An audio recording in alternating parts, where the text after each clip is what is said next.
রাখতে আসবেন পরম শ্রদ্ধেয় শ্রী সুধীন চট্টোপাধ্যায় মহাশয়। স্যারের সাথে আমার আলাপ বেশি দিন নয়, বছর 2-3 হবে। সোশ্যাল নেটওয়ার্কিং সাইটকে ধন্যবাদ এমন একজন মানুষের সাথে পরিচয় করিয়ে দেওয়ার জন্য। স্যার এমন একজন মানুষ যিনি নিভৃত প্রাণের দেবতার আরাধনা করেন। যারা ফেসবুকে আছেন, যারা স্যারের সাথে প্রোফাইলে কানেক্টেড আছেন, দেখবেন প্রতিদিন বিভিন্ন অজানা তথ্য যা আমরা অনেকেই জানি না তা উনি আপডেট দেন। এবং প্রত্যেক দিনের ডেট এমন নয় 25শে বৈশাখ জন্মদিবস বা 22শে শ্রাবণ মৃত্যু দিবস, ওইটুকু নয়, বা কবে নোবেল প্রাইজ পেয়েছে তা নয়, কবে উনি জার্মান গেছিলেন, কবে কোথায় কোন বক্তৃতা রেখেছিলেন, প্রত্যেক দিন উল্লেখ করে উনি রবীন্দ্রনাথ নিয়ে বিভিন্ন তথ্য আমাদের সাথে শেয়ার করেন। এবং আমরা সমাদৃত হই স্যারের কাছ থেকে, আমরা সমৃদ্ধ হই। তাই আজকে এই অনুষ্ঠানে আমি স্যার ছাড়া আর কোনো বিকল্প খুঁজে পাইনি। উনি অনেক দূর থেকে এসেছেন আজকের অনুষ্ঠানে যোগদান করতে। একটি জোরে হাততালি চাইছি স্যারের জন্য। এখন রবীন্দ্রনাথ নিয়ে আজকের সন্ধ্যের পরিপ্রেক্ষিতে আলোকপাত করবেন পরম শ্রদ্ধেয় শিক্ষাবিদ, আমাদের অত্যন্ত কাছের মানুষ শ্রী সুধীন চট্টোপাধ্যায় মহাশয়।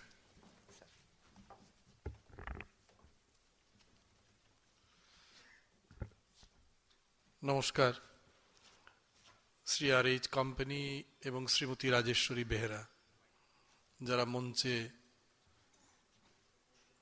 বিশিষ্ট অতিথি রূপে আছেন, তলায় বসে আছেন, আমার প্রথমেই নাম করা উচিত, তিনি বোধহয় উঠেও গেলেন, শ্রীমতী ভারতী রায়।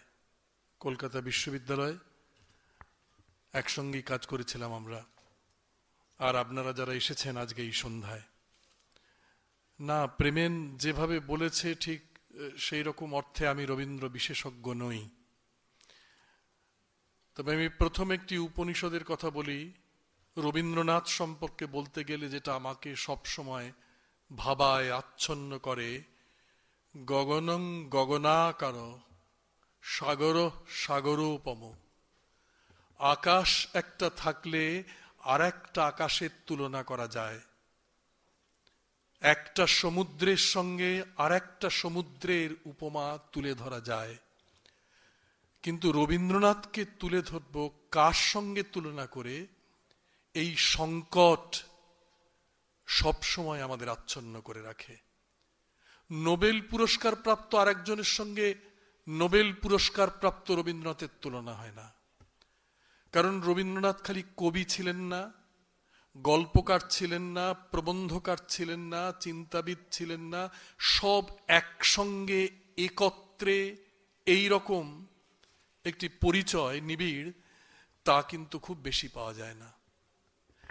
তাই আমি যখন রবীন্দ্রনাথ সম্পর্কে কোথাও বলবার জন্যে আমাকে আহ্বান করা হয়, আমি একটা বড় সংকটে পড়ি যে রবীন্দ্রনাথের সঙ্গে আমার সম্পর্কটা কি, আপনারা যারা বসে আছেন আপনাদের সম্পর্ক কি।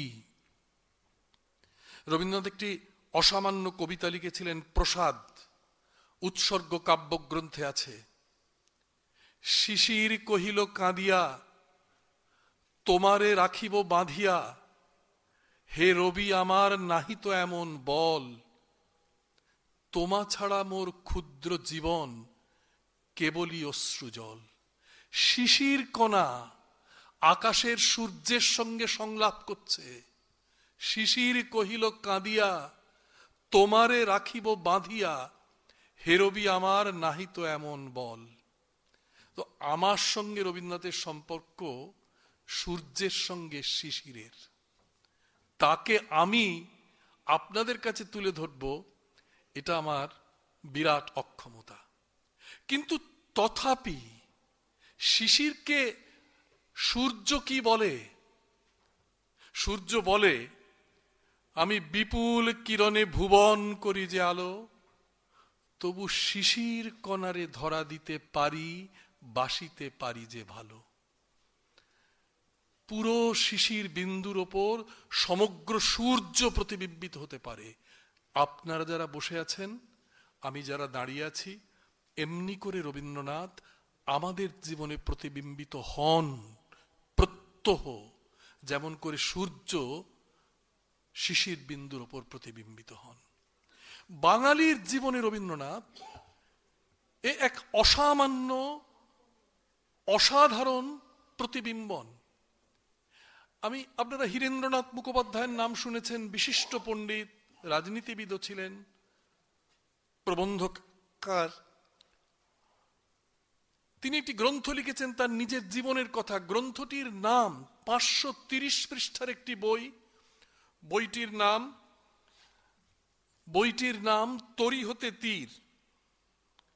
সেই তরি হতে তীর, ওই নামটিও রবীন্দ্রনাথের। বইটি 530 পৃষ্ঠার বই। পাতা খুললেই দেখবেন পরের পাতায় লেখা রবীন্দ্রনাথ ঠাকুর নিত্য স্মরণীয়েষু। বইটা উৎসর্গ করেছেন রবীন্দ্রনাথকে। আর তার তলায় লিখেছেন তদিয়ং বস্তু গোবিন্দ তুভ্যমেব সমর্পয়। এই আমার জীবন, আমার মনন, আমার লেখা, আমার বোধ, আমার বিশ্বাস, আমার সৃষ্টি তদিয়ং বস্তু গোবিন্দ। এই 530 পৃষ্ঠার আত্মকথন শেষ হয়েছে যে পৃষ্ঠায়, অর্থাৎ 530 নম্বর পৃষ্ঠায়। সেখানেও রবীন্দ্রনাথ উপস্থিত। সেখানে লিখছেন, শেষ করছেন আত্মকথা। শুরু করেছেন নাম দিয়ে তরি হতে তীর, সমর্পণ করেছেন রবীন্দ্রনাথ ঠাকুর নিত্য স্মরণীয়েষু, এবং শেষ করছেন ভালোই হয়েছে প্রভাত এসেছে মেঘের সিংহ বাহনে। 47 সালে দেশ স্বাধীন হয়েছে। সেই দেশ দুটুকরো হয়ে গেছে। তথাপি এই খণ্ড বিক্ষিপ্ত বিধ্বস্ত বঙ্গভূমির উপর দাঁড়িয়ে রবীন্দ্রনাথকেই তিনি স্মরণ করছেন, ভালোই হয়েছে প্রভাত এসেছে মেঘের সিংহ বাহনে। এমনি করে আপনারা যদি বিবেচনা করেন, আপনাদের প্রত্যেকের প্রত্যহ দিনকার জীবনে রবীন্দ্রনাথ উপস্থিত। আমার পিতৃদেব একজন স্বাধীনতা সংগ্রামী ছিলেন। তিনি জেল খেটেছেন। স্বাধীনতা যেদিন অর্জিত হলো 1947 সালের 15ই আগস্ট, সেদিন তিনি অত্যন্ত মনমরা, ভেঙে পড়েছিলেন। এবং সেদিন তার রবীন্দ্রনাথের কথা মনে হয়েছিল। তিনি বারবার আমাদের এই কথাটি বলতেন। সেদিন তিনি উচ্চারণ করেছিলেন, চিৎকার করেছিলেন, আজ যদি বাজে বাঁশি গান কি যাবে না ভাসি আশ্বিনের অসীম আধারে। আজ যদি দ্বীপ জলে দাঁড়ে নিভে কি যাবে না বারে বারে। এই কি স্বাধীনতা? ক্ষত লাঞ্ছিত, ছিদ্রযুক্ত, কীটোদ্দষ্ট, আহত, নিহত, রক্তাক্ত, অগ্নিসংযোগে বিধ্বস্ত জনপদের ওপর দিয়ে স্খলিত পদে পুত্রকন্যাদের হাত ধরে এক নিজস্ব ভূমি পরিত্যাগ করে এক অপর নিভৃত, অপরিচিত, আশ্রয়হীন, বান্ধবহীন, সম্বলহীন, এই কি স্বাধীনতার সকাল? আজ যদি দ্বীপ জলে দাঁড়ে নিভে কি যাবে না বারে বারে। আজ যদি বাজি বাঁশি গান কি যাবে না ভাসি আশ্বিনের অসীম আধারে। আমার বাবাকে দেখেছি সবসময় রবীন্দ্রনাথকেই আশ্রয় করে বেঁচেছিলেন। বাবা যখন মারা গেলেন, আমরা এসব পূজা পাঠের মধ্যে যাইনি। মারা যাবার পর মাকে বলেছিলাম, মা তোমার এই এতদিনে এত কষ্ট করে চুপ করে রয়েছো নিঃশব্দে, একটা কিছু বলো। মা ফুঁপিয়ে উঠে প্রথম যে কথা বলেছিলেন তাও রবীন্দ্রনাথের, খেলার সাথী বিদায় দ্বার খোলো গেল যে খেলার বেলা। রবীন্দ্রনাথের অবলম্বন করে আমার মা আমার পিতৃশোককে ভুলতে চেষ্টা করেছিলেন। তো এই রবীন্দ্রনাথ, তাকে যখন নিভৃত প্রাণের দেবতা উৎসর্গ করছেন আপনাদের সকলের সামনে, আমার নিজের জীবনেও তাই। নানা সংকটের মধ্য দিয়ে আমি চিরকাল স্থির বিশ্বাস করে এসেছি। এ প্রজন্মের ছেলে মেয়েদের কাছে সে বিশ্বাস কতটা কৌতুকের অথবা কতটা কৌতূহলের হবে আমি জানি না, কিন্তু তোমারেই করিয়াছি জীবনের ধ্রুব তারা, এ সমুদ্রে আর কভু হব না কো দিশাহারা বা পথহারা। এই এই এই এই চিন্তাই আমার মধ্যে রবীন্দ্রনাথকে এনেছে। এবং আমি মনে করি যে আমাদের বিগত শতাব্দী, যে শতাব্দী আমরা অতিক্রম করে এলাম, আমরা বাঙালিরা চোখের সামনে আমরা কি দেখেছি? আমরা দুটো বিশ্ব মহাযুদ্ধ দেখেছি, আমরা মন্বন্তর দেখেছি, আমরা মহামারী দেখেছি, দুর্ভিক্ষ ক্ষুধা দেখেছি, আমরা দেশভাগ দেখেছি। এত দুর্ভাগা মানুষ বাঙালির মতো নেই। দুটো বিশ্ব মহাযুদ্ধে কলকাতা বিধ্বস্ত হয়েছে, কলকাতার পথে পথে আছড়ে পড়েছে ক্ষুধার্ত মানুষ, ফ্যান চাই, রুটি চাই। মহামারী, মৃত্যু, মন্বন্তর, দেশভাগ, যুদ্ধ, আমি তবু বলি বাঙালি এত হারিয়েছে, তবু এই শতক বাঙালিকে যা দিয়েছে বিশ্বকে তা দিতে পারেনি, রবীন্দ্রনাথকে দিয়েছে এই শতক। যিনি বলতে পারেন, সমস্ত অন্ধকারের মধ্যে দাঁড়িয়ে বলতে পারেন, নিবিড় ঘন আধারে জ্বলিছে ধ্রুব তারা, মনোরে মোর পাথারে হোস না পথহারা। এ রবীন্দ্রনাথই বলতে পারেন, এবং একমাত্র রবীন্দ্রনাথ বলতে পারেন। সমস্ত হতাশার ঊর্ধ্বে উঠে তিনি আহ্বান করতে পারেন, ডাকতে পারেন, বলতে পারেন। বিশ্ব মহাযুদ্ধের পর বিধ্বস্ত পৃথিবীতে মনীষীকুল যখন হাহাকার করছেন কি হবে মনুষ্যত্বের, তখন ওই মৃত স্তূপের মধ্যে দাঁড়িয়ে রবীন্দ্রনাথ বলেছিলেন, বীরের রক্তস্রোত, মাতার অশ্রুধারা, এর যত মূল্য সে কি ধরার ধুলায় হবে হারা। স্বর্গ কি হবে না কেনা, বিশ্বের ভান্ডারী শুধিবে না এত ঋণ, রাত্রির তপস্যা সে কি আনিবে না দিন।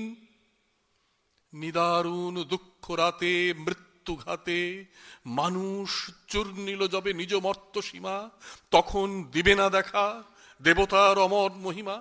এই তীব্র আশাবোধ, রোমারোলার কথা মনে পড়ে, বিধ্বস্ত ফ্রান্সের বুকে জাঁকস্তব দুটো হাত আকাশের দিকে তুলে দাঁড়িয়ে, হাঁটু দুটো মৃত্যুর মরুভূমির মধ্যে ঢুকিয়ে হাত দুটো তুলে উঁচুতে দাঁড়িয়ে নূতন জীবন প্রত্যাশা করেছিল। সেই আলো, সেই প্রত্যাশা আমাদের রবীন্দ্রনাথ। তাই এই শতক অনেক কিছু কেড়ে নিয়েছে আমাদের হাত থেকে, আবার অনেক কিছু আমাদের ফিরিয়ে দিয়েছে। শরৎচন্দ্র রবীন্দ্রনাথের 70 বছর পূর্তিতে একটা মানপত্র লিখেছিলেন। সেই মানপত্রে তিনি একটি লাইন লিখেছিলেন, জগতের কাছ থেকে আমরা নিয়েছি অনেক, কিন্তু তোমার ওই দুটি হাত দিয়া আমরা ফিরাইয়াও দিয়াছি অনেক। ইনি আমাদের রবীন্দ্রনাথ। তো আজ সংস্কৃতির অনুষ্ঠান হচ্ছে, আপনারা এসেছেন। আমি তো মনে করি রবীন্দ্র সাহিত্যে, রবীন্দ্র সংস্কৃতিতে, সঙ্গীতে, কবিতায়, নাটকে, কাব্যে, চিত্রকলায় রবীন্দ্রনাথ মানুষকে ধরতে চেষ্টা করেছেন। মানুষ, যে মানুষকে আমরা অবহেলা করতে শিখেছি, সেই মানুষকে ধরতে চেষ্টা করেছিলেন। এবং সেই মানুষ যা মহাভারত চেয়েছে, পরিকীর্ণ মৃত্যুর মধ্যে দাঁড়িয়ে মৃত্যু শয্যায়, সরসজ্জায় ভীষ্ম উচ্চারণ করেছিলেন, ন মনুষাৎ শ্রেষ্ঠতরং হি কিঞ্চিৎ। এ পৃথিবীতে মানুষের চেয়ে বড় কিছু নেই। মহাভারত, এত বড় মহাভারত আমরা পড়ি, মহাভারতের জন্য মাথায় থানিট নিয়ে, রামায়ণের জন্য থানিট নিয়ে মানুষকে আঘাত করি, কিন্তু সেই মহাভারত ভীষ্ম সরসজ্জায় মৃত্যুর প্রাক মুহূর্তে সম্মিলিত পাণ্ডব এবং কৌরবদের বিধবা রমণীকুলের সামনে বলেছিলেন, আজ হস্তিনাপুরে আলো জ্বলছে না, মঙ্গল শঙ্খ বাজছে না, ইন্দ্রপ্রস্থ অন্ধকার, আনন্দহীন। কেন? কারণ একটা গৃহ নেই যে গৃহের কেউ না কেউ কুরুক্ষেত্রের যুদ্ধে নিহত হয়েছে। তোমরা সব পেয়েছো, পাণ্ডবদের বলছেন, তোমরা সব পেয়েছো, সিংহাসন পেয়েছো, রাজমুকুট পেয়েছো, রাজত্ব পেয়েছো, ঐশ্বর্যের অঙ্গীকার পেয়েছো, কিন্তু তোমরা প্রতিটি পরিবার থেকে এক একজন মানুষকে তাদের জীবন লুণ্ঠন করে নিয়েছো। আজ এই মুহূর্তে তোমাদের কাছে আমার একমাত্র সত্যের উত্তরণ হচ্ছে এই, ন মনুষাৎ শ্রেষ্ঠতরং হি কিঞ্চিৎ। পৃথিবীতে মানুষ কিচ্ছু বড় নেই। রবীন্দ্রনাথ সেই কথাটা বলার চেষ্টা করেছিলেন। সেটাই তার কাব্যের, নাটকের, উপন্যাসের, গল্পের মূল কথা। শেক্সপিয়ার যেমন বলেছিলেন হ্যামলেটে, oh what a work is man. মানুষ এটা বিস্ময়কর সৃষ্টি বিশ্বের। ওই যে old man and the sea, Ernest Hemingway বলছেন যে একটু মানে মানুষ মৃত্যুর জন্য জন্মায় না। Man is not meant for defeat. মানুষ অপরাজেয়, পরাজয়ের জন্য মানুষের জন্ম হয় না। Man is not meant for defeat. দিনের পর দিন একক একটি মানুষ সমুদ্রের উত্তরঙ্গ ঢেউয়ের সঙ্গে লড়াই করে গেছে। জল নেই, খাবার নেই, ক্ষুধায় কাতর, মৃত্যু আসন্ন, কিন্তু অবসন্ন শেষ মুহূর্তেও আশা তার তীরে আমি পৌঁছবই, তীর আমি দেখবই। Therefore, man is not meant for defeat. You can destroy a man, but you cannot defeat him. Ernst Hemingway বলছেন, রবীন্দ্রনাথ বলছেন, সন্দীপ নিখিল দুজনের কথোপকথন হচ্ছে। নিখিল সন্দীপকে বলছে ঘরে বাইরে, মানুষ মরণান্তক দুঃখ পাবে, কিন্তু মানুষ কোনোদিন মরবে না। এই হলো রবীন্দ্রনাথের মূল কথা। সবচেয়ে দুর্গম যে মানুষ, আপন অন্তরালে, তার কোনো পরিপাপ নেই দেশে কালে, সে অন্তরময়, অন্তর মিলালে তবে তার অন্তরের পরিচয়। মানুষের সঙ্গে অন্তর মিলান। কবি, নাট্যকার, সাহিত্যিক, যারা সঙ্গীত পরিবেশন করবে, যারা আজকাল সংস্কৃতি করেন, তারা সকলে অন্তত এইটুকু স্মরণে রাখবেন, মানুষ যেন তাদের চিন্তার, চিত্তের কেন্দ্রভূমিতে বিদ্যমান থাকেন। চাষি খেতে চালাইছে হাল, তাঁতি বসে তাঁত বনে জেলে ফেলে জাল, বহুদূর প্রসারিত এদের বিচিত্র কর্মভার, তারই পরে ভর দিয়ে চলিতেছে সমস্ত সংসার। এই মানুষ যাদের অবহেলা করেন কৃষিক্ষেত্রে, তারা তারই পরে ভর দিয়ে চলিতেছে সমস্ত সংসার। এই রবীন্দ্রনাথ বলছেন, ওরা কাজ করে দেশে দেশান্তরে, অঙ্গবঙ্গ কলিঙ্গ সমুদ্র নদীর ঘাটে ঘাটে, পাঞ্জাব, বোম্বাই, গুজরাটে। এই যে আজকে একটু আগে বলা হচ্ছিল যে গীতাঞ্জলির শতবর্ষ, গীতাঞ্জলি বাংলায় যে গীতাঞ্জলি আমরা পড়ি সেইটাই কিন্তু নোবেল পুরস্কার পায়নি। বাংলা গীতাঞ্জলি আর ইংরেজি সং অফারিং দুটো আলাদা। বাংলা গীতাঞ্জলিতে 157টি কবিতা বা গান আছে, আর সং অফারিং নোবেল পুরস্কার প্রাপ্ত গ্রন্থ, সেখানে আছে 103টি।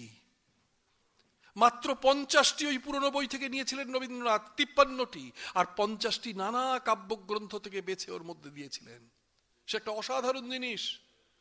এবং অন্যতম একজন বিচারক লিখছেন তার প্রতিবেদনে যে গত 3 দশক ধরে ইউরোপে যত গীতি কবিতা রচিত হয়েছে আমি সব পড়েছি, কিন্তু রবীন্দ্রনাথ যখন আমি পড়লাম তখন আমার মনে হলো যে এই আবেগ এবং এই আনন্দ একমাত্র নির্মল ঝর্ণার জল পানের সঙ্গে তুলনীয়।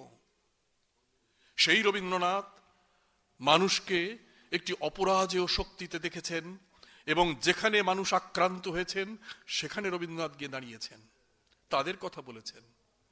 পরবর্তী যুগকে, সংস্কৃতির কর্মীদের, সাহিত্যিকদের এই মানুষগুলিকে উপেক্ষা যাতে না হয়, উপেক্ষিত যাতে না হয়, তার জন্য অনুরোধ করেছেন তিনি বারংবার। সাহিত্যের ঐকতান সঙ্গীত সভায় এক তারা যাহারা, তারাও সম্মান যেন পায়। মুখ যারা দুঃখ সুখে, নতমুখ স্তব্ধ যারা বিশ্বের সম্মুখে। ওগো গুণী, কাছে থেকে দূরে যারা, তাহাদের বাণী যেন শুনি। তুমি থাকো তাহাদের জ্ঞাতি, তোমার খ্যাতিতে যেন পায় তারা আপনার খ্যাতি। আমি বারংবার তোমারে করিব নমস্কার। আজ আছে কি সেই সংস্কৃতিতে মানুষকে নিয়ে কোনো আয়োজন? এই প্রশ্ন নিয়ে যদি আমরা ফেলতে পারি এই হল থেকে, যে মানুষকে রবীন্দ্রনাথ এত মূল্য দিয়েছিলেন।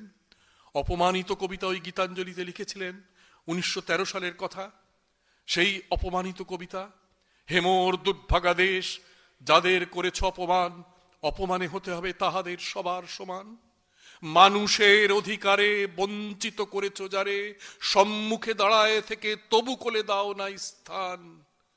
অপমানে হতে হবে তাহাদের সবার সমান। মৃত্যু মাঝে চিতাভস্যে হতে হবে তাহাদের সবার সমান। এই সাবধান বাণী আমরা কি শুনেছিলাম? আজ ভারতবর্ষের দিকে তাকিয়ে কি মনে হয় এই সাবধান বাণী সাধারণ মানুষ সম্পর্কে আমরা তার কোনো মূল্য দিয়েছি রবীন্দ্রনাথের? খুব সংক্ষেপে শেষ করে দিতে অনুরোধ করেছে, কারণ অনুষ্ঠান আছে। খালি এইটুকু বলে আমি শেষ করব, রবীন্দ্রনাথ যত বড় হন, রবীন্দ্রনাথ আমার আপনার সকলের। সে তারেতে বাঁধিলাম তার, গাহিলাম আর বার, মোর নাম এই বলে খ্যাত হোক, আমি তোমাদেরই লোক। বারবার আমার আপনার দুয়ারে কড়া নেড়েছেন। আজি হতে 100 বর্ষ পরে কে তুমি পড়িছ বসি আমার কবিতাখানি কৌতূহল ভরে। আজি নব বসন্তের আনন্দের লেশ মাত্র ভাগ, আজিকার কোন ফুল বিহঙ্গের কোন গান, অনুরাগে সিক্ত করি পারিব না পাঠাইতে তোমাদের দ্বারে, আজি হতে 100 বর্ষ পরে। বলছেন তবু তুমি পড়ো, তুমি যে পড়ছো আমার কবিতা, এ ভাবলি আমি রোমাঞ্চিত হই। আমার বসন্ত গান তোমার বসন্ত দিনে ধ্বনিত হোক ক্ষণতরে, হৃদয় স্পন্দনে তব ভ্রমর গুঞ্জনে নব পল্লব মর্মরে, আজি হতে 100 বর্ষ পরে। কি আকুতি ছিল রবীন্দ্রনাথের আমাদের মধ্যে বেঁচে থাকার। আমাদের ছেড়ে যেতে চাননি, মানুষকে দেবতা ভেবেছেন। হেথায় দাঁড়ায় দুবাহু বাড়ায় নমি নর দেবতারে, উদার ছন্দে তিনি তাদের বন্দনা করতে চেয়েছেন এবং মানুষের উপর বিশ্বাস হারানো পাপ বলেছেন। বারবার ভেবেছেন ওই মহামানব আসে, দিকে দিকে রোমাঞ্চ জাগে মর্ত ধুলির ঘাসে ঘাসে। মরতে চাননি আমাদের কাছ থেকে, স্বর্গে যেতে চাননি। মরিতে চাহি না আমি সুন্দর ভুবনে, মানুষের মাঝে আমি বাঁচিবারে চাই। স্বর্গে নয়, অন্য কোন নির্বাসনে নয়, মানুষের মাঝে আমি বাঁচিবারে চাই। এই সূর্য করে এই পুষ্পিত কাননে, জীবন্ত হৃদয় মাঝে যেন স্থান পাই। ন মৃত্যবে, বেদ বলেছে জীবা তবে ন মৃত্যবে, মৃত্যু নয়, মৃত্যু মিথ্যা। জীবন সত্য, সেই জীবনের মধ্যে আমি বেঁচে থাকতে চাই।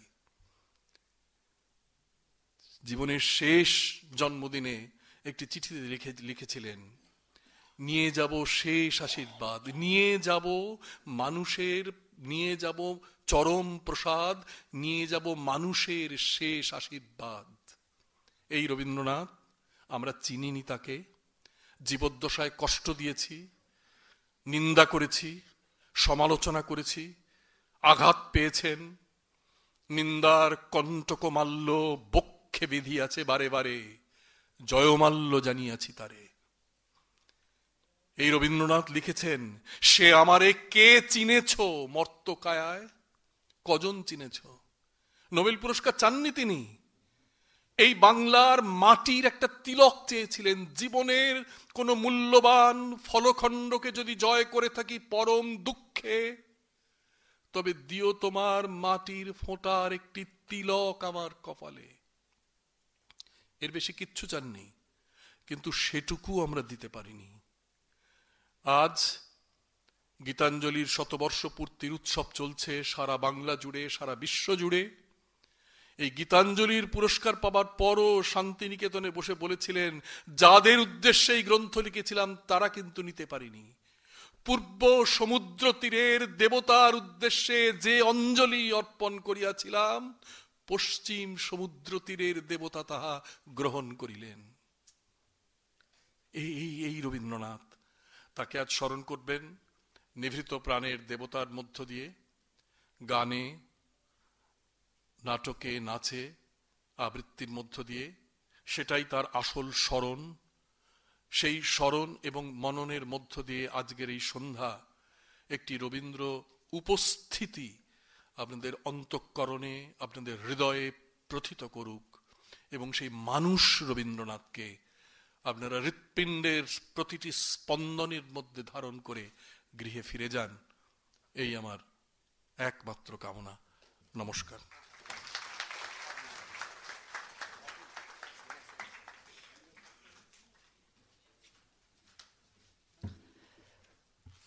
এই মুহূর্তে যদি এই অনুষ্ঠানটি এখানে শেষ হয়ে যায় তাহলে কোনো আফসোস থাকবে না। আমার অন্তত থাকবে না। এই মুহূর্তে এই অনুষ্ঠান যদি এখানে সমাপ্তি ঘোষণা করা হয়, আমার অন্তত কোনো আফসোস থাকবে না। স্যার, আপনাকে অনেক অনেক শ্রদ্ধাঞ্জলি। আপনাকে দেওয়ার মতো কোনো কিচ্ছু আমাদের কাছে নেই।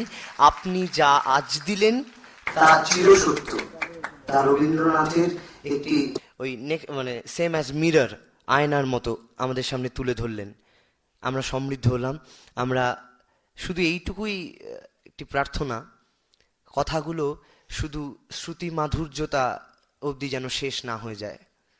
প্রত্যেকটা কথা আমাদের চলার পথে প্রতি মুহূর্তে কাজে লাগবে। অনেক ধন্যবাদ স্যার আসার জন্য। নমস্কার।